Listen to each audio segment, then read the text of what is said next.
and welcome back to another season of Criterion Watch. I'm your host, Jonathan Moody. I'm here with, Presenza, otherwise known as the Moo Cow. and we have a special guest. Joe. All right, so we got. And who you got with Joe? I got Rocky. Yay! Rocky joined us, and he was there for the whole movie. He was enjoying our company. So we watched the 4K version of this movie, and I need to go grab it. So hold on 1 second. I totally forgot. You can start talking a little bit about it while I try to find it. Where did it go? Is that the voice you'll use if you make the zombie version? Absolutely, yes. Charles Foster Zombie. Yeah. I want to make that movie so badly. Oh boy. So much fun. All right. And it can have a big Z instead of a K. All right. So first of all, it comes in a slipcase, so that's pretty cool. Just movie name yet. you know. It's a movie name yet. Oh, Citizen Kane. Yeah. What? Why no wait? Okay, we're gonna be talking about Citizen Kane here. Not Citizen Taxi. Citizen No. Kane. Different movie, but yeah. So probably, well, actually, is the movie that's viewed by AFI as the best film of all time. You know, and everybody talks about it like that. You kind of heard it like that, right? Yeah. So basically Citizen Kane comes in this like packaging. This is the 4K, and starts with a K. The K stands for Kane. Ooh. And the K has well, you know, Charles Foster Kane, but also has the UK, or not UK, UHD 4K thing. And there goes the booklet. So there's a booklet in here too. So, yeah, it has a lot of cool stuff in it. Then it has an A, and the A has, I think, what is it? Blu-ray 1 has the A. Then N, I believe, has Blu-ray 2, and the E has Blu-ray 3. Now, why would Criterion be interested in doing a movie like this? Why not? So first of all, it's a very amazingly well shot movie and well acted, and It's considered the creme de la creme of Yeah. cinema. I think, if I'm correct, is this spine number? What spine number is this? Okay, this is spine number 1104, which is surprising because I could have swore that this was on Laserdisc for Criterion, but I'm guessing not. So if it was on Laserdisc for Criterion, it would have been like probably early, you know, Criterion, right? Sure. That's how they started off, was with Laserdisc. But I guess they never got a Laserdisc. Didn't get a treatment until they up to 4K, Yeah, and then I don't know where the rights were for a while for this particular film, so I don't know. Yeah, RKO produced it, so But somebody else bought RKO, and I don't remember the whole story about who bought what and when.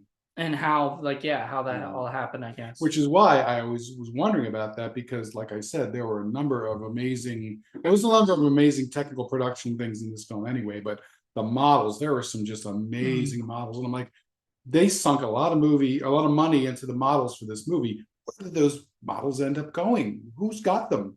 Somebody, when they cleared out RKO, probably found them and either threw them away and burned them up. Yeah. Just like the end of the movie. Yeah, But even I doubt it. Somebody recognized the quality of those and said, yeah, we can't throw this away. Or they auctioned them off to It somebody. could have been auctioned off, could have been reused. Who knows? But there's someplace. I know, like, Universal had the you know, the set for Bates Motel and kept it, you know, and everything Story behind for the Psycho. Love so to know what it is.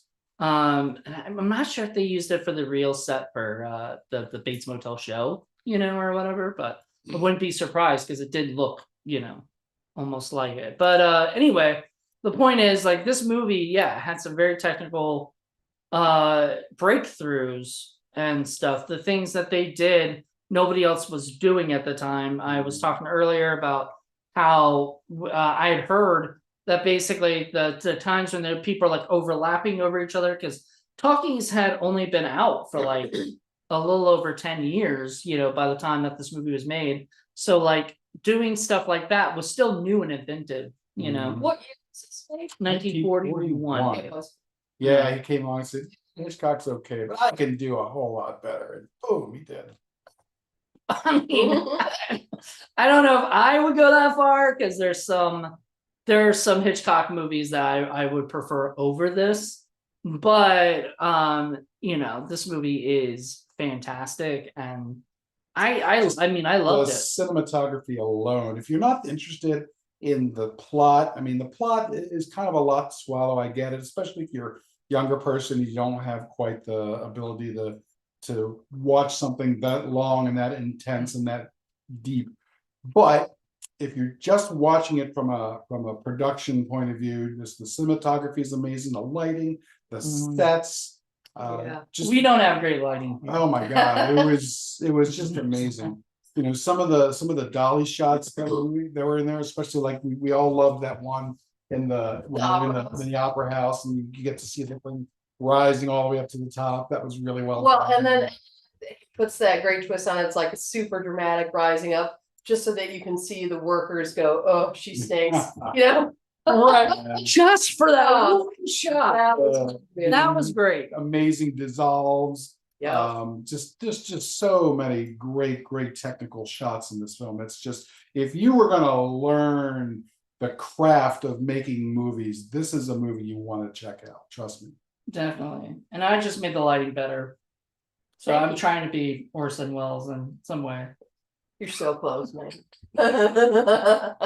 But Yeah. this was your first time watching it, Yes, right? it So was. tell us about your reaction. So I have known about this movie forever, obviously, and I even had a roommate in college who was a film and video major, and she was obsessed with this movie, and I never watched it for some reason. I just too busy or something. So yeah, I just knew it had a reputation for being one of the greatest films ever made, and I hadn't seen it, so Yeah. Yeah, there's a camp in America that half, I'd say maybe half think that it's this film, another half thinks it's maybe like Gone with the Wind Or or Casablanca. Casablanca. Those are the three that usually get talked about. Yeah. I prefer Kane over all of those. I really like Casablanca, and I just watched Gone with the Wind 2 years ago for the first time, and I was like, Yeah, I hate Gone with the Wind. it's Yeah. kind of just long, It's a too soap long. opera. It's a and boring soap yeah, opera. it's melodrama, and I'm not really. I don't know. I know our buddy Kim loves it, and if we ever do it for Film Freaks, because it is a very favorite of a lot of people, I might bring her on if she wants to come on. But aside from that, I know it's not one of my favorites. This movie I definitely would say is a better movie. Like this movie is yeah. a lot more fun. The acting is really well done. I mean, this was all Orson Welles' repertory theater at Mercury Theater. These are all people that he knew very well, worked with. So the chemistry between all of the actors is just amazing. They did the dialogue great. Everything was done really Yeah, well. everybody was exactly who they were supposed to be, and he really wants to be in your lap. I know. So yeah, and well, the biggest thing with the movie I liked was that it was Kane's ego was through the roof. Sure. Like, and the funny thing is we kind of learn more about him throughout the whole thing, throughout the whole movie. We learn all about his life, and in the beginning of his life, he was sort of, I guess, adopted by a guy who ran a bank or something. Thatcher. Well, no, his parents, all that was left was his mother. She remarried, and the only thing that was left, was this failing boarding house. But he also happened to be on the property of this mine that the Colorado whatever it was called, and so the bank owned part of it, and so because they found more of whatever the heck it was gold or it was copper or something, silver, and that made him fabulously wealthy. But I guess it was all left to her name and his name, and then she signed over everything else to the bank, and with the proviso that she got money and that the rest of it went to him on his 25th birthday. So that's where that whole thing got set up. Yeah. But she decided to have her son go live with this Mr. Thatcher guy. interesting thing about that whole bit to me is when she says, his bags are packed. I've had them packed for a week already. She's known this was gonna happen. Not that she knew this was going to happen, not particularly upset over this. Right. Can't wait to get rid of this guy. You know what? I totally did not interpret it that way. I interpreted it as the guy that she remarried was abusive, and she wanted, one, to get her son out of that situation, and two, knew that if he was going to be filthy rich, that was not the environment for him to be brought up in. I think that's Right. a little bit in there, but the fact that she never sees him again kind of clues you in that she really had no interest. And I think that's the whole Rosebud thing. That's what the Rosebud symbolizes, is this love of from his mother. Like, yeah, that he never got from his family. He never got. Yeah, that's true. And it's that's all true. concentrated in this one symbol of his childhood that he thinks back to, and he thinks that if he can recapture that's going to fulfill his life. But you can't recapture that because it was never there in the first place. right. That's what I thought when I, at the end with Rosebud, but because everybody in the world wants to know throughout the whole time. By the way, there's spoilers. We're gonna Yeah. Everybody Yeah. knows. by now. But anyway, Rosebud is the slut, and the thing with the idea is that I think that was the time when he was like pure happiness. That was the greatest he's ever would ever feel is going down using that sled at that time. That was favorite toy. You sort of see it in the background when they're kind of dealing with the stuff that dealing with all that. You can see him having fun and going down the sled, and it's his one moment of unconditional love. right. Yeah. And then later, he becomes this, newspaper tyrant, and he has all these other issues, and no matter what, like he wants to make everybody love him. It's like, all at a price. There's always a condition. Yeah. So I mean, it's great because there's so many levels of thematic, scenes in it. There's so many scenes that have this kind of underlying stuff with Kane and his love and trying to get everybody to love him. He pays everybody to love him. Yeah. And he wants to prove himself to everybody because he thinks he owns everybody, and there's all this, oh my goodness, and he easily buys everybody. I mean, he just waves some money around and pretty much gets whatever he wants, except for the stuff that he really, really wants, because you can't buy it. And that's the thing. And so it just goes to show you, no matter how fabulously rich and wealthy you are, there are things in life that you cannot buy and that you cannot control. And ultimately, if all you spend your life trying to pursue those things, you will never get them, and you will end up with everything you want going up in smoke. right. That's your movie. Right. And I think the idea in a way was that the going up in smoke is just the idea to symbolizing that, like, no matter what we're after, whatever we're chasing, it's not going to matter in the end. Right. Like when we're dead, everything goes up in smoke. Sure. Nothing is there. And to me, that was a great, idea in this movie, is seeing that stuff, because it sort of should inspire people to like live their life a little bit. It's kind of like the poem Ozymandias. Remember that one? Yeah. Yep. I'm the great Ozymandias, and I'm so wonderful and rich, and nobody could be as powerful as me. And everyone's like, who the hell's that? No one knows. Yep. It's a statue they found in the middle of the desert. Yep. No one knows about, because you think you're the big shot, but in retrospect, you're not. Yep. Nobody is. No, I think Rocky is oh yeah, just Rocky. just Rocky. The reason that he marries his second wife, or that he becomes infatuated with her in the first place, is because she doesn't know who he is but seems to like him anyway. Mhm. And at this point, he's so famous that he never knows if people's reactions to him are genuine or not. I mean, and I'm sure that most Or he knows they're not. well, yeah. But she seemed to genuinely enjoy his company, and she laughed at him, and It's his own fault for making his life like that, though. Yeah. You know what I mean? So it is, but it's like he got in the cycle because he was doing all of that because he desperately needed to be loved.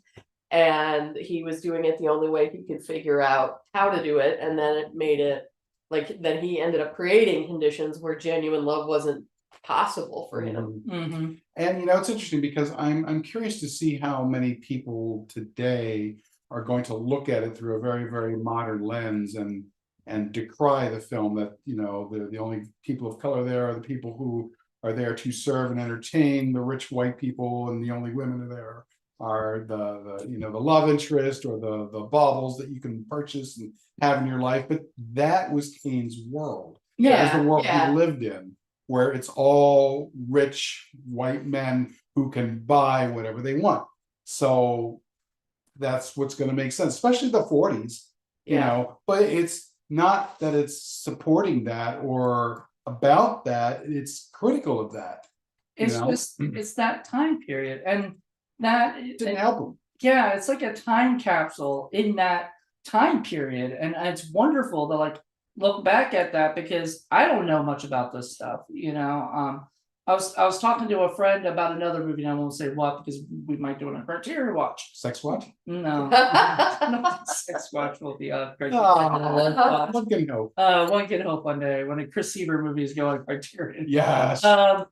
Anyway, no, but I was talking about something, and then the person was like, oh, the person I was talking to was very well familiar with the movie, and it was like, oh, well, you just don't get it. And I wasn't even like, I wasn't arguing or talking like that. It was just, he was like, you don't get it because you don't know War and Peace. You don't know those books that, that have that time period and everything. You don't know that culture. And I'm like, oh God, like, yeah, but it's a movie. I sort of want to know that culture, but I like, whatever.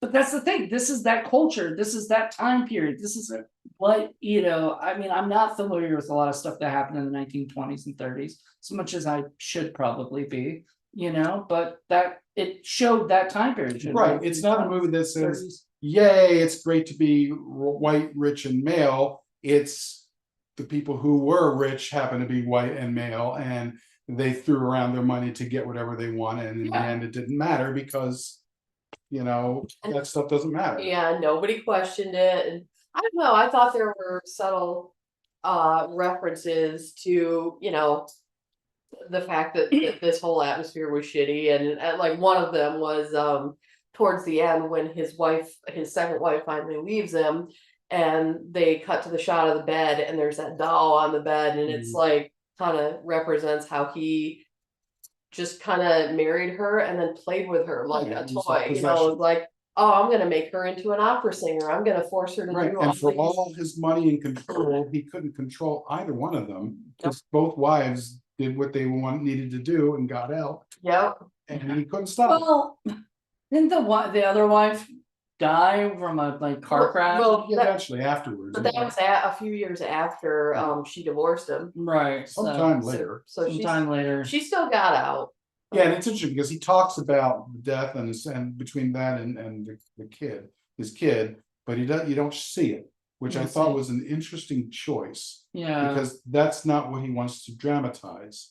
You know what I mean? And it's not, because a lot of people would, I think, assume that the death of the wife and child would be things that drive him, but they're not. They're really not. They're sort of like possessions again that he had. It's such an afterthought. Like it was like they mention it when they're just kind of talking about his life trajectory at the beginning of the movie, but then like once she divorces him, we never hear about her again. That kid, he talks about gets into the taxi and goes away. You never hear him again. Yeah. From his lips. It's like he never existed. Yeah, it's because he doesn't care about anything that has happened in the past or whatever. He's only focused on what's going on at this particular moment. And how it affects him. him. So like there's a part where she's a singer, quote unquote singer, and we're all laughing about that. But one of the guys had pointed out, Leland, I think it was, pointed out the fact that he made her he made her become an opera singer on purpose because he just wanted to get rid of the quote unquote singer part. He didn't want to. It affected him so much. He tried to get them to actually take that out of the paper. Really did not want that. So he was He was like, you know what, I'm gonna just make her a singer, no matter if she likes it or not. Right? Yeah. She Right. hated it. And tries to kill herself because oh my she's God. so depressed and stressed out. I mean, can you imagine being terrible at something like opera singing, but having to do it night after night after night? Subpar, I would say. I wouldn't say It's terrible, but everybody kept calling I her know, and terrible. that's the one thing about this movie that always gets me. It's like, gosh, she's not that bad. She's If she's like pedestrian, maybe, but you know, to say that she's terrible, and it's Bad movie. The time, I mean, more people used to go to the opera than go now. I mean, because there just weren't as many forms of entertainment, so their standards were incredibly Yeah. high. I think Yeah, it was the era when you had Caruso and you had all these great Maria Callas. Maria Callas. Yeah, these yeah. great voices, but you can't expect everybody to be like that. yeah. You know, you just as long as you can carry it too, and I would expect somebody to at least be appreciative of your efforts. Yeah, but you would probably expect somebody pretty stellar considering they had a $3 million opera house built just for them. And we're talking a $3 million opera house in 1941. Sure. That's crazy. I love how you see his face. You see Kane's face when he's like after she's done, right? He's kind of like appalled by her singing. And then yet he gets up and starts clapping. Well, yeah. I'm not even sure he's appalled by her singing. I think he's appalled by the reaction of everybody else. Are you sure? Yeah, I think that's what it is. His face to me was, I failed, but guess what? Yeah, I'm not letting anybody know that I failed. Right, he Yeah. failed, but I don't think he cares whether her singing is good or not. He just wants to manipulate the audience. He wants to them to think that he's this wonderful guy because he's the one who put all this together, and it's all about him. Yeah. Well, there's that great line where he actually says to her, you know, this is about me or whatever. And she's like, oh, it's about you, not about me, about my feelings. Well, screw you. And like walks out and oh, it's right when she's getting ready to leave him and he's like, you can't do this to me. Yeah, and she's like, well, you don't think that this is doing anything to me? I mean, it's all about you, isn't it? See ya. That's what that's what a lot of the movie's about. It's about Kane. You know, it's colossal ego. Yeah. And it's all because he didn't get love when he was a child. Yeah. It was so like such a big thing in the movie that it became the title of the movie. And it's all about him. The really sad thing is just the monumental waste of money on stupid things. Yeah. Just one person to feed their ego, and you know, all that money could have been used to public good, and instead it was frivolous and wasted. Oh, you mean like the people coming in with the marching band? Having the marching band and singers and everything, and just to entertain Kane, right? Because they're talking straight to him and his crazy Xanadu, you know, palace that he built for himself with all the art from all over the world. State. Yeah. Hearst Castle. Here's this great line where he says, you know, what is Towers of the World have been going on for 20,000 years or something, or whatever years. Oh, yeah, he years. said humans have been making statues for over 2,000 years, and I've only been collecting them for 5. You're right. Keep doing it. This movie had a lot of really great. That's you know, Mankiewicz and Orson Welles together co-wrote the screenplay, and they did a great job. Yeah, it was a fantastic screenplay. It was well written to the point where I was like, damn, I could say that today. Yeah, I mean, it's a movie that cannot be improved upon. It cannot be remade. It cannot have a sequel. It cannot have unless a they prequel. sex watch. Yeah. And then there was watch. Yeah, it's a Mount Everest of a film. Or the zombie version. Yeah. We would accept a zombie version. Watch. Citizen Zombie. That I would watch. But otherwise, yeah. Brains. It's a fait accompli, and that's it. All you could do is watch it and appreciate it, but you'll never repeat it. Yeah, well, I mean, and I've always wondered why it was never remade, and I don't know if there was a contract or something saying, you know, because like Back to the Future, they can't remake that movie because they have a thing in the contract saying this can never be redone without our, you know, and everything. Well, I mean, I know you don't like remakes anyway, and you don't like that movie, I'm sure. So it was better than I expected. I'll give it that. The first one, for sure. Yeah. Yeah, the rest was trash. I like the second and third, but whatever. Okay, I ever saw. You can like it. It's still trash. No, I only saw the first one. Oh, well, at least you saw the first. Yeah. Jeez, you keep telling us things you've never seen. I know, right? I have Jesus. gaps in my cultural education. We will be filling those gaps. Oh, right. Hey, you didn't see Sex Squatch until I brought it to your attention. Like 1970s German cinema, I'm right there with you. All right. No idea what any of that. Werner Herzog. Yes. Fitzcarraldo. Right. Even dwarves started small. But anyway, this movie, like, I mean, and the Criterion release of it is amazing. Just the fact that they have the movie in 4K and it looked beautiful. Yeah, it looked Like, great. and the sound was amazing. There was one point where it just one of the girls just starts screaming or something. We're just like, whoa, like, Yeah, it came out of nowhere. Oh, and then the bird. That's what I'm saying. There was a bird. The bird just starts, and then there was a woman that screamed. I guess that Oh, we the were like, picnic. you were wondering. Yeah, we still never figured out. The wackadoodle, huge, expensive picnic. And it sounded like somebody was getting murdered outside the tent, and there was never an explanation for that. I guess the party was just getting kind of wild. But I mean, it just goes to show you that, these two people are supposed to go on a quote unquote picnic, and it's this big, massive production that involves 20 cars full of people. And the only people who are having fun are the people who are there to provide the picnic. Mm-hmm. And the two people that's supposed to be for are inside arguing over nothing because that was their life. Yeah. Sad, very, very sad. It just goes to show you, just because you have money and power doesn't mean you have anything, So there you go. Yeah. Empty lives. I mean, I don't know. Like, it's funny because you would think, like, he should be happy, right? Should be. Should be. But he's not. He doesn't. He has something that's like, he's deficient. Yeah, there's something that, and it goes to show you, money can't buy happiness. Money can't buy it. But and people loving you and adoring you is not gonna make you less lonely. Yeah. What is going to fulfill those things is just something deeper than that. And for him, it was Rosebud. Yeah, that was the only thing he could. He is a flawed human, and he chases his flaws that he can never fulfill. He didn't talk about Rosebud to anybody else. Nope. Like, he kept that private. Yeah. And so, like, nobody knew that Rosebud was the sled. And nobody would even understand it, even if he did. So yeah, okay, it's a sled. It's not like it was something that he thought about his whole life either. It was like at the end when he realized that he lost everything and never fulfilled the needs. And he had no one to talk to anyway. His friends weren't really his friends. Yeah. The women that he married weren't really done out of real love. It was more like, getting people to love him as opposed to loving them. So he never had a close confidant or someone that he could talk to about it because he just wasn't that kind of person. Even the guy that wrote the bad review of his wife.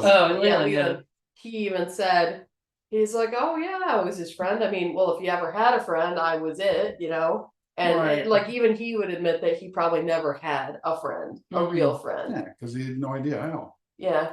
What I was really disappointed with was the at the end of the movie, they said, did you ever find out what Rosebud was? And the guy said no. And then they go, did you find anything interesting about him? Go, no. And I'm like, what, are you kidding? What did you just watch?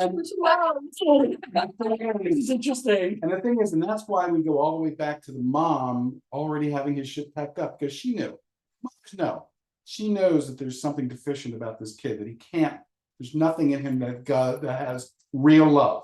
Well, so you messed up before. I do. Because I thought that he got messed up because he was abandoned by his parents at such a young age. And even though they were trying to do it to better his situation in life, what he really needed was love from his parents and didn't get it, and it screwed him up. Well, I think that he didn't get it because I think she recognized in him early on that he was missing these parts of him. And if they were going to end up getting money, whether she wanted it or not because of this, then she might as well go through with it and get the best result that she could. And then he was going to go on and be rich and famous anyway, so it didn't really matter. Right. Well, there was one bit where I guess it was the second wife was talking to him about mother's love or something, being whatever, and he was like, I know all about that or something, which he didn't. It was like one part. I'm trying to remember. Hey, throw me off. Come here, Rocky. But that's the thing. Like, he Rocky didn't is know. providing commentary. I know. So you're He wrong. said there weren't enough dogs in this movie. I know there was. Oh, you're so right about that. Well, it was a different world in the 40s, Rocky. Yeah. They discriminated against your kind. I know you're kind of hard to train back then. I think. Hard to train now. Yeah, well, even harder to train right now. Come on. You can do it. All right. Climb those steps, Rocky. Da-da-da. Jeez.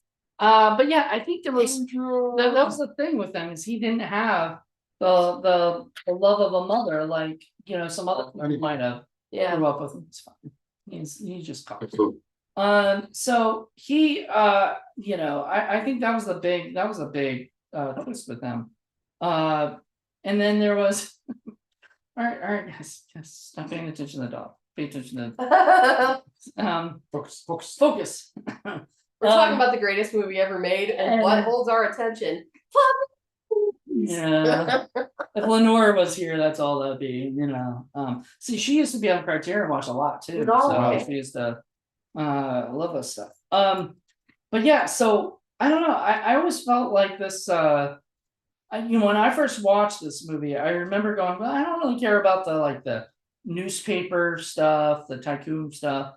But this is the second time I've seen it, and I bought it on 4K because, well, I mean, if you're gonna get the movie, you should really get it on 4K. And all I could think about was, how basically this isn't about the newspaper stuff really. Like that's just secondary to his life. It's incidental. And yeah, that's just that's his occupation. You see a lot of it, but that wasn't it. Even though this was made, I don't think we mentioned it before, but this was about William Randolph Hearst. This wasn't really about William Randolph Hearst. This was a character piece about a fictional character. Just happened to be talking, a newspaper tycoon who was really rich. And I don't think freaking Randolph Hearst liked this. Oh no, he did not. He did not appreciate it whatsoever. So alive when it was made. Oh my! He was a big part of that time period at that time. Absolutely. And so yeah, he was really upset. There might have even been lawsuits involved. I don't remember. Well, I mean, I'm not. I would be surprised if Orson Welles wasn't threatened with stuff because I know they had to actually change locations because IPA or something was coming after them. So well, and I'd like to point out, by the way, this was Orson Welles' first movie. Yeah, this is a first-time film. That's first-time director. And on top of that, he got full control and final cut, and that was never at that time allowed. Even today is still not allowed.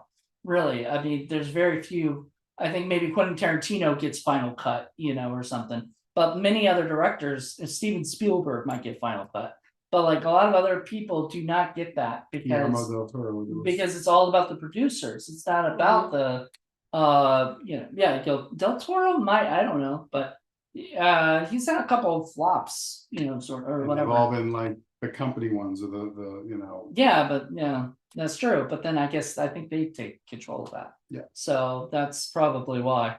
But yeah, he's a fantastic. These are all fantastic directors. But Orson Welles was one of the first to do a lot of amazing things, and techniques, stuff that was never done before. We talked about the models, but there'd be great transitions from one thing to another. The dissolves are amazing. And he's barking at my cat.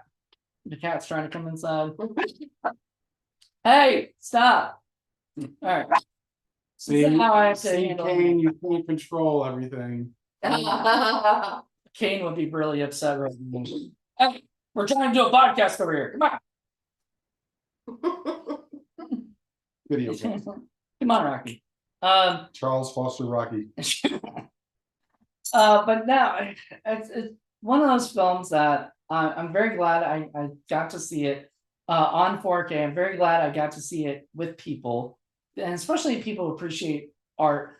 When I watched it with my dad, we just it just didn't connect with us at the time. I was in my early 20s, so that also might be another thing of like, I think because of my age back then, I wasn't really into this, I wasn't in this time period and these kind of movies. Now I really am, especially with Criterion Watch and Film Freaks and watching all these great films, gives me a chance to see something that I wouldn't normally watch, Well, I think it's harder when you're younger to appreciate a film like this too, because when you've lived so many of the experiences that you're seeing on the screen, it is going to resonate with you a lot more. Like, how many 20-year-olds understand how it feels to have tried to control your entire world and watched it crash and fall apart? Until that actually happens to you, which it does to most of us at some point, you can't really feel it on the same level. And it's a movie that enriches your experience every time you watch it, at least as far as I'm concerned.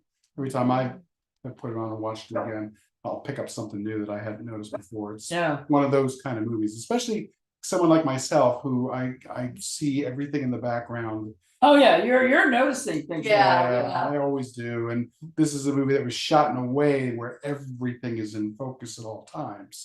And they were all meant to be in focus. Mhm. Like there are things in there that like we would think maybe, was that supposed to be there? And it was. And I love directors like Stanley Kubrick and others who utilize the background that way as part of telling the story. It's not just crap that's floating around back there. It's there for a purpose, and I appreciate that. There's a point to every shot he makes. It's not just, let's just put these two people talking and that's it or whatever, which, if that's what the focus is on, two people talking and that's what's important, good. But like a lot of times people really don't think, and even I as a filmmaker am working on that, where I'm trying to do stuff where every shot makes actual sense, for everything. But it's hard because I know Orson Welles and I know this, and most people aren't Orson Welles, like you know what I mean? Like most filmmakers can't get to this level of auteur. Although Tommy Wiseau thought he might be a little bit. Moody brought up the point that at the end of the film, after his second wife has just left him and he goes into a rage and he tears apart her bedroom and throws everything and breaks everything, and Moody's like, get down here, Pond. There's a scene in the room where Tommy Wiseau's character Johnny is upset that his girlfriend has left him and everything, just starts tearing everything down, just destroying everything. Just like Kane. And just like Kane and that movie. And I was like, wait, is this his Citizen Kane? Okay, and so then our consensus was, don't reference a great film in the middle of your shit film. Yeah. I just never. Orson Welles didn't show us his butt like in Worms. But he did act in it, and he did produce, he did direct, he did write, he did everything. Just like but he did everything just like Tommy did, except he didn't go writer and then another card producer, another card executive produced by, which you don't do, produced and executive produced, is just one or the other. And you didn't do, you're directed, like all different cards. This man was smart enough, you pointed this out, that he had at the end of the credits, he was listed as Kane at the bottom of everybody else. Not at the top where he technically should be, because he is the star, right? That's generally the thing. But he did that, and that goes to show that Orson Welles himself didn't have the ego that Kane did. And I don't even know if he did that on purpose. Like that. Like, oh man, I don't want people thinking I've got the ego. Well, I think I know that much about Orson Welles, but you know what? I kind of bet you wrong on that. He was interested in spreading the wealth amongst his Mercury players. He really wanted his Mercury players to get the deference that he thought that they deserved, and they did deserve quite a lot. They were fantastic. They were fantastic. They were all fantastic, and that was kind of, in my opinion, his way, Agnes Moorehead, making it so that it wasn't all about him for this film. Possibly. I'd be interested to read a biography of him or something though, because I could totally see him making this film and being like, I'm a little bit like Kane, This is aren't my I? Citizen And, like, Kane. I might be, Wait. this could be me when I get to be, 60. Well, you know what? Instead, he was It's a war- popping Paul Masson wines. He made In a the 70s. film to his future self. Don't get like this. Yeah, don't get like Yeah. which is great. And you know what? I don't know if he did it though, because like I said, I don't know anything about funny, Orson Welles, the person. I love the idea of Orson Welles going, "I've just made my Citizen Kane." Wait a second. That doesn't make sense. I just made my Citizen Kane. Like, yeah, and this was. I mean, he's done some great movies. Another movie in the Criterion collection is Magnificent Ambersons, which I own. I haven't watched, but it is not the director's cut because there is no director's cut because the cut he ultimately wanted to make he couldn't because the footage that he wanted in the final film was actually somewhere else. So people are trying to track it down right now, and so that they can make the director's cut, the vision that he wanted, because he put together what he wanted and scenes, whatever. But he's missing these scenes that he felt was crucial to the. I heard that Chris Seaver used him in Sex One. Movie this getting brought up in Criterion. Well, they're so similar. It's hard to get them straight. You're saying that Sex Watch is Chris Seaver's Citizen Kane. There you go. My favorite of his was always his version of Macbeth. I've always loved that version of Macbeth. It's one of my Macbeth. Oh yeah, I have to show that to you. Is that And yeah, well, it's gorgeous. It's one of the darkest movies you'll ever see, but it's brilliant. It's so well done. And then he also, oh gosh, I forget. Does he act it or just Yeah. is he? Oh yeah, he's Macbeth? yeah. Okay. And then the other one he does with oh god, I forget the name of it. The one with Esmeralda and well, Touch of Evil. well, Touch of Evil. No, I'm talking about the other Shakespeare movie. He did a number of Othello? Yeah, Othello. I have Othello as well, which is also really, really good. They're both kind of like somewhat damaged masterpieces, I would say, but they're both masterpieces in their own respects. So yeah, there you go. We can definitely do more Orson Welles movies, if not on Criterion Watch, then definitely Film Freaks. Yeah. So sure. I've been, Macbeth especially has been on my list. So at some point. But yeah, like Orson Welles was not like my favorite film director. I hate to say I still like even this movie is great, but I still love almost everything Hitchcock has made. And I think Hitchcock has made more movies than Welles has made as far as directing. But Welles has acted in far more than he's just directed. So he's a fantastic actor. I just always love like seeing old stuff from him, interviews or his films, or whatever. And he had a great rich voice too. So yeah. And that comes from his radio background because he started off doing War of the Worlds. War of the Worlds. H.G. Wells's, Orson Welles's War of the Worlds. Yeah. I always thought they might be related, but they're not. It's common last name, I guess. Is it? Wells? I don't really know that many Wells. Rosemary Wells. She wrote a lot of children's books with little bunny rabbits in them. Okay. And there are a lot of Welleses out there, but I don't really know that many. But yeah, it's just such a fantastic film, and I'm glad you got to see it for the first time. After all watching it, is it something you'd want to one day own yourself? Or totally, something? yeah. And it's not one of those movies where you would watch it again and again and again just because it's fun or anything. You would watch it again maybe a year or two later and go, all right, let's watch more carefully. Or turn someone onto it that hasn't seen it before. Yes, Right. exactly. But, exactly. So talk a little bit about the Criterion version. This comes with some extra fun stuff, right? Some good commentary. So 3 commentary tracks, one by 2 historians. I'm not. Let me grab that. One is Peter Bogdanovich, one is Roger Ebert himself, and then I don't know who the other 2 are. Yeah. So all right. So it's got a new 4K, obviously digital restoration with uncompressed monaural soundtrack, one 4K UHD disc of the film presented in Dolby Vision HDR, and 3 Blu-rays with the film and special features. So that's pretty cool. That's got 3 Blu-rays. 3 audio commentaries featuring Orson Welles and scholars James, featuring Orson Welles scholars James Nairmore and Jonathan Rosenbaum, filmmaker Peter Bogdanovich, and film critic Roger Ebert. The Complete Citizen Kane, 1991, a rarely seen feature-length BBC documentary. I watched some of it. It was really interesting. New interviews with critic Farron Smith Neame and film scholar Raquel J. Gates. 2 video essays by film scholar Robert L. Carringer and filmmakers David Cairns and Randall William Cook. New program by film scholars and effects experts Craig Barron and Ben Burt. I've heard of Ben Burt, I think.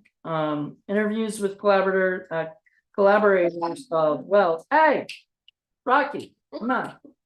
Let's not do this. As well as film professionals who have been influenced by the film. New documentary featuring archival interviews with Wells, television appearances by actor Joseph Cotton, The Hearts of Age, a silent film made by Wells as a student in 1934. That's cool. We might have to do that for a short film Saturday. Television programs featuring appearances by Wells and the Mercury Theater producer John Houseman, actor William Allen, and collaborations with Wells. Mercury Theater radio plays. Got the radio plays from That's it. cool. Production stills, newsreel footage, trailer, English subtitles, which we didn't check out, which we probably should have, because there's a lot of stuff that Maybe we would call what that woman was screaming about at the picnic. maybe I don't know. Plus deluxe packaging, including a book with an essay by film critic Bilge at Beery. So anyway, that was it. So that's a lot. A lot of stuff. I know they packed it. I think it was because I think it was at that time like a big deal for because they're going into 4K. Mhm. This was the first 4K, and they figured first 4K should probably be Sure. the best And movie, If you you're- know. Yeah, if you're gonna do Citizen Kane, I mean, if you're gonna do the best of the best, Casablanca, King Kong, that kind of a thing, that's the sort of a level of detail you want to give. Right. So there you go. That is all you get if you get the Criterion version. Was it 4K? I think you guys would really like, even if you're not a film expert, I think there's just something, if you're just wanting to like dive deep into a film about, just the history of like what was going on back in the 1940s and stuff.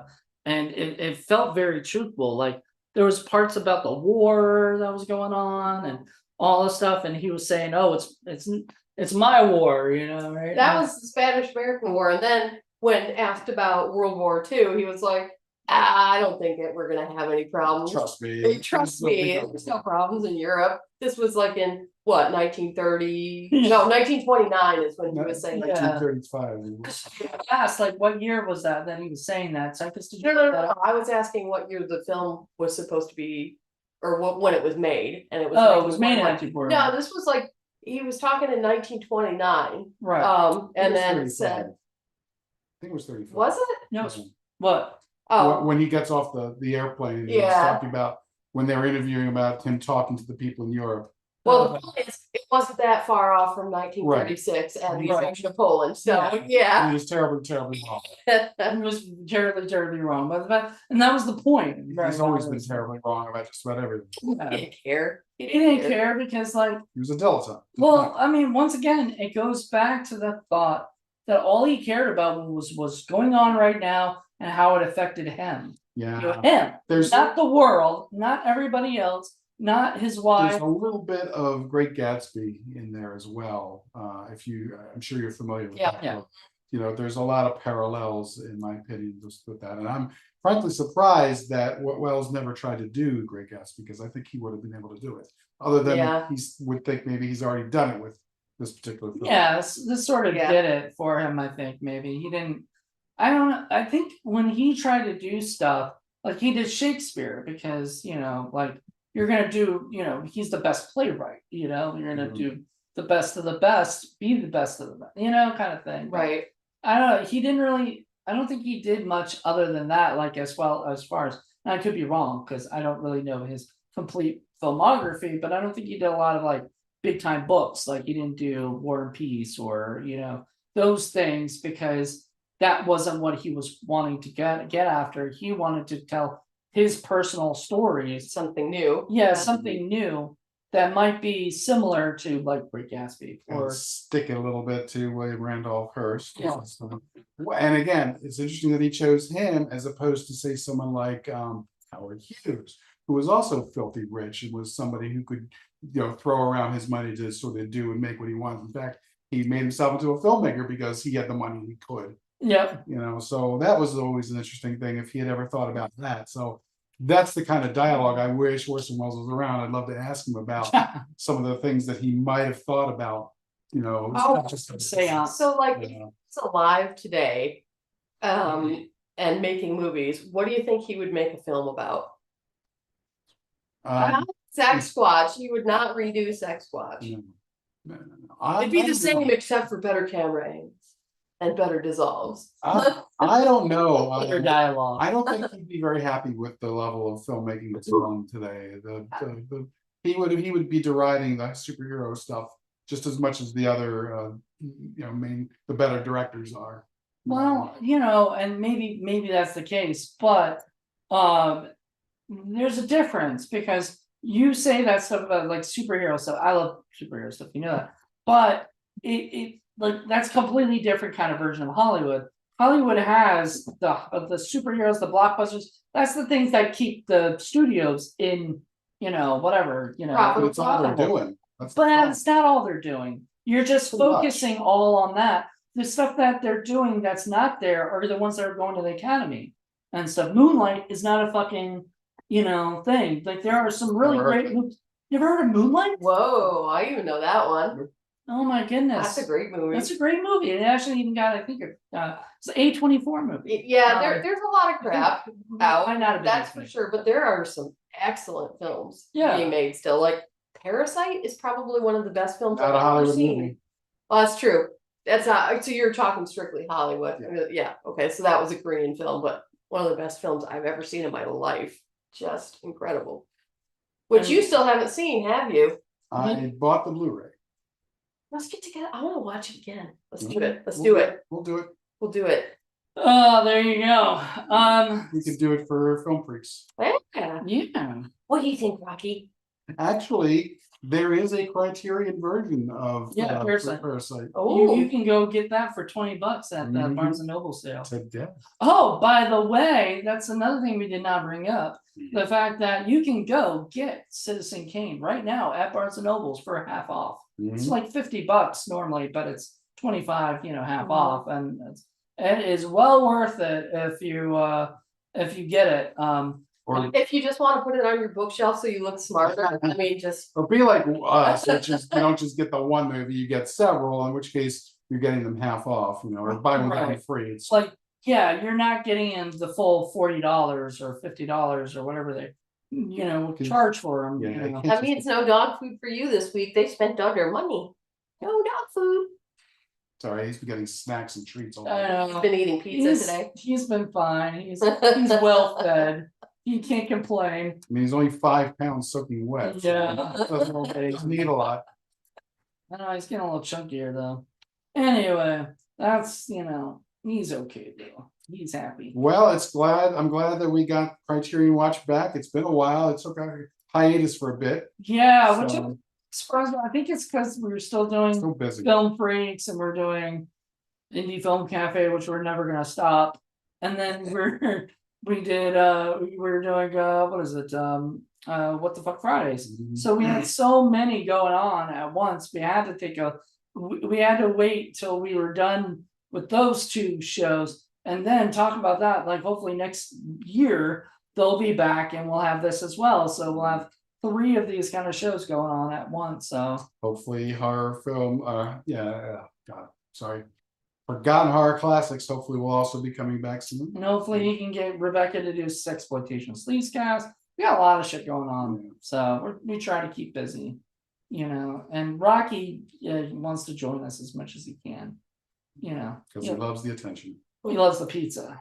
Yeah. That's what he loves. Pizza's good. He loves the pizza and he's trying to get all our snacks. So, but I don't blame him.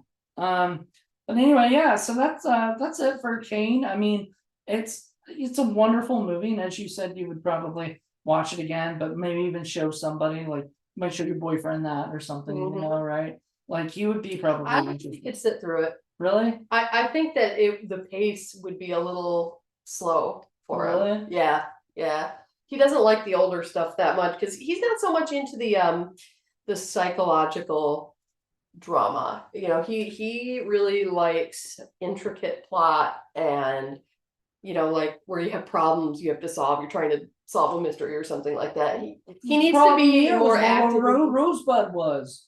That was all right. Yeah. Which the funny thing but is, that's not like you could solve it or something, right? Because it's not like they were dropping clues around and you could. He needs more active involvement to enjoy a film, I think. That's the thing I liked about it, was there was no clues or nothing, it was like they would ask the people, do you know anything about Rosebud? No, but let me tell you the story that I know. Yeah. And then it'll go to the next person. Oh, you should talk to this person. So let me go to this person, go to that person. I will tell you the story of my life. Rosebud is besides the point. It's just a device to tell you about. It's MacGuffin. Yeah. It's to tell you about Kane and these people and their relationship to him. Yeah. Or the lack thereof. Exactly. So it's like everything you need to know about him, you pretty much learn through talking to all these characters. Yeah. I mean, you don't really need to know what Rosebud is to understand what's going on. It's this dude needed love and he didn't get it. One last little thing I'd like to mention also, and we talked about it a little bit. The makeup was amazing. Oh yeah. Wow, what great makeup to Yeah. be able to age these characters. It's fabulous. Yeah, I didn't realize that as early as the 40s that they would have, prosthetics and that the level of makeup, that it didn't look like some dude wearing a bald cap. It did they not. did that specifically. I watched the making of, and the people, the makeup person was on there on the making of, and he was talking about how he was very specific about the bald cap, because when he sees bald caps on people or whatever, generally speaking, their foreheads do not go up at all because it's the bald cap or whatever. So he had to make it specifically done so that it would look actually natural and everything. So when he's bald, he's not actually bald. It's a bald cap, but it looks like he's bald, like and later on, like a couple whatever time after, he's got like hair in the back, and they just did a fantastic job. It was really well done.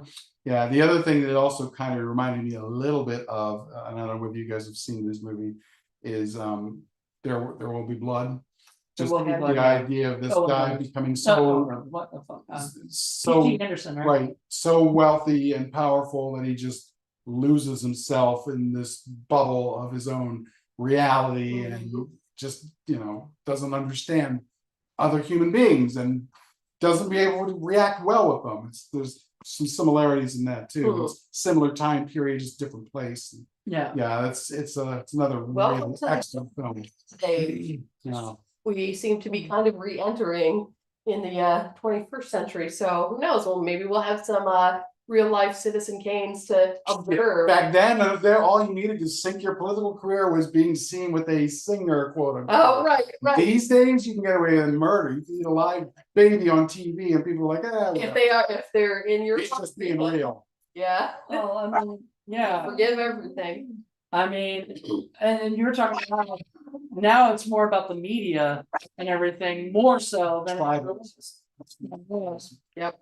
So we noticed a couple of things that made us really think of modern day politics, like when he loses the governor's race and they're looking at the headlines for the paper and what they're gonna run the next morning, and of course they go with the one that says Election fraud. that there was election fraud. Yeah, we were like, oh, that sounds familiar.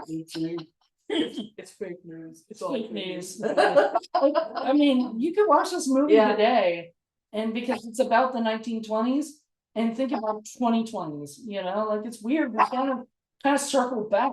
You know. Yeah, in 100 years, we haven't learned a whole lot, which is very sad. Well, I think Rocky's trying to tell us I something. think Rocky's it's time to end this thing. I don't know, but Phoebe, hey, Rocky, down, come on, good boy, good boy. you will Actually, continue listen. your singing. Yes, you Yeah. will. Well, that was another thing is he kept pressuring the girl to singing when she did not want to do it.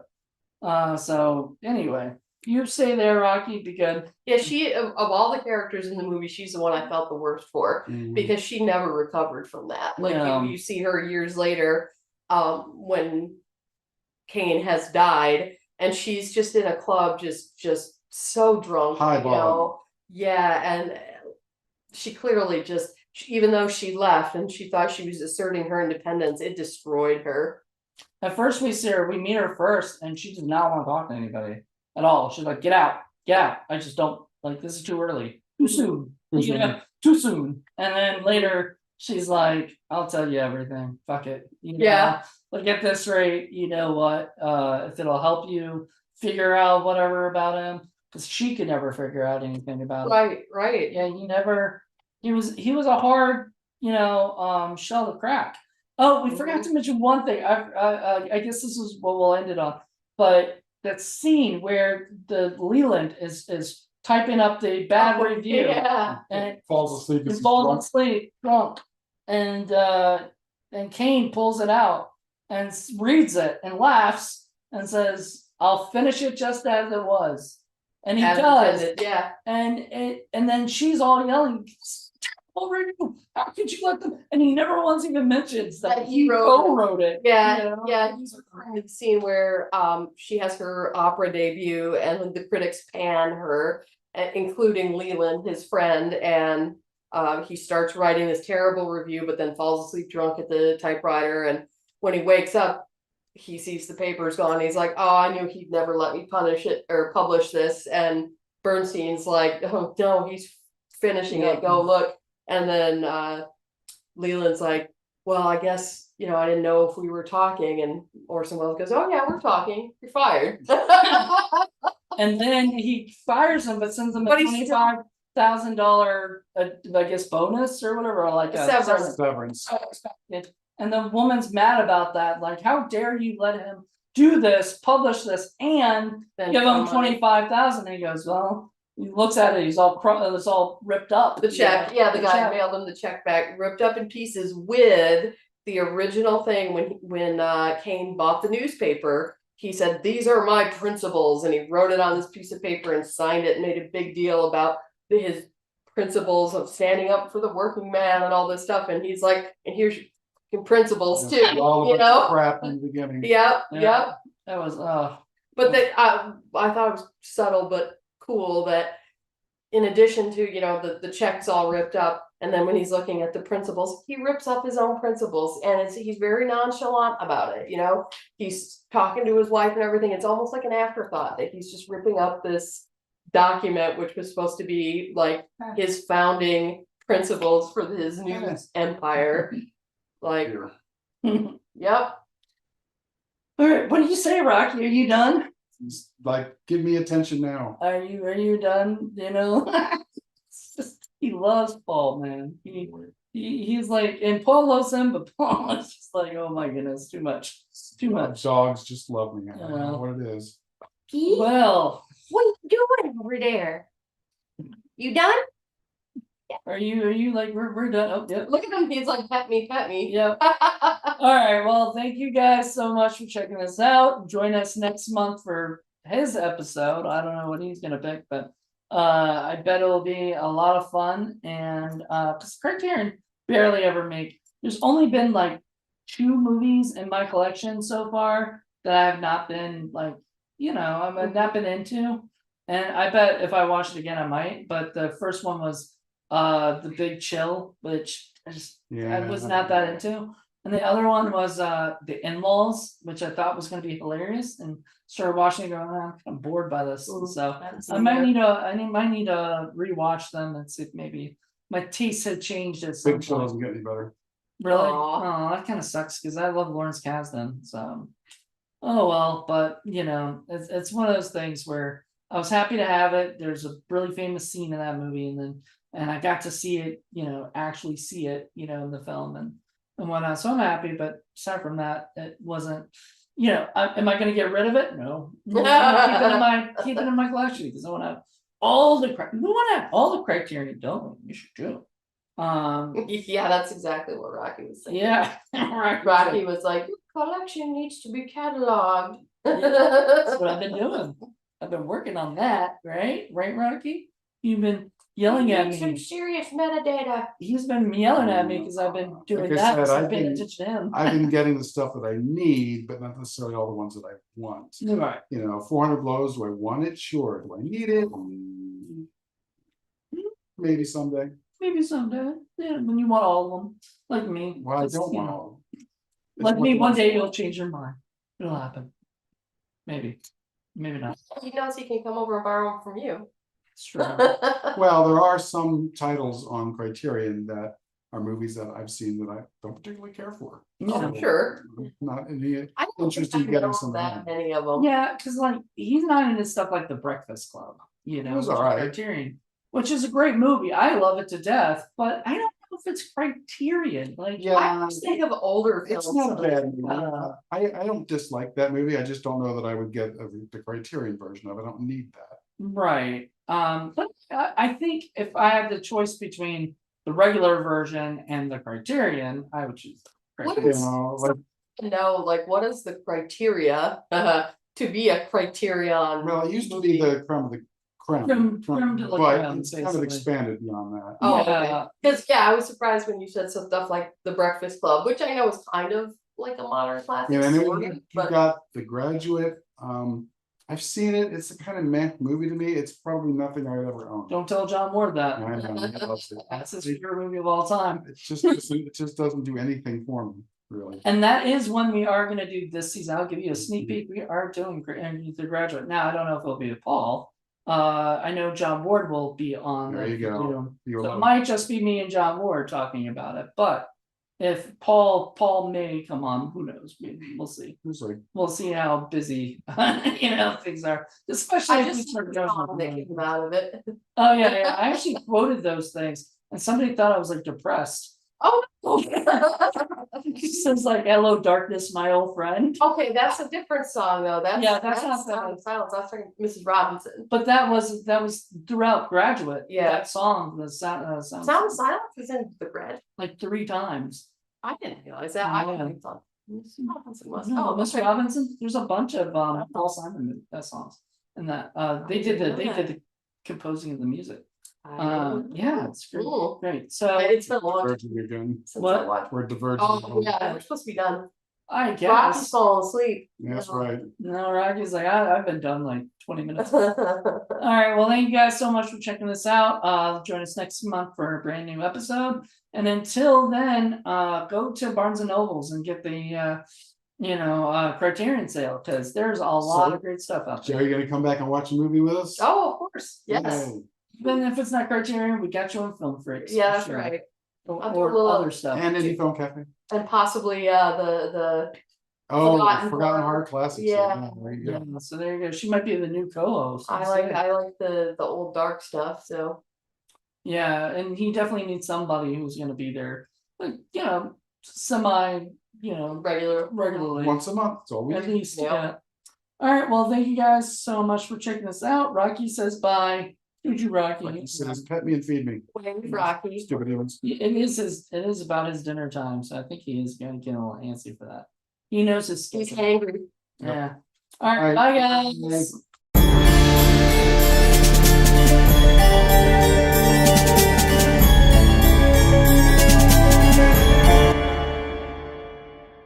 Thanks.